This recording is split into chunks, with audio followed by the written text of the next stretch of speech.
So guys, nandito po tayo ngayon sa Shawaya. And syempre, ang gagawin natin dito ay kakain ng kabsa ulit.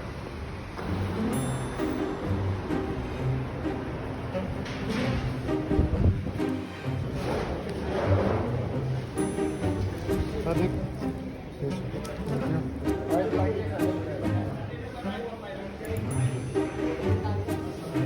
Yan tayo sa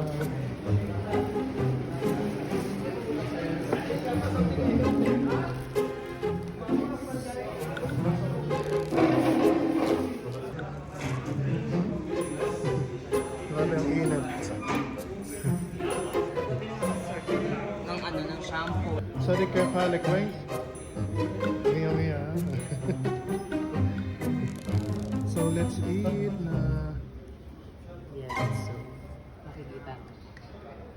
makikita mo yung pagkain.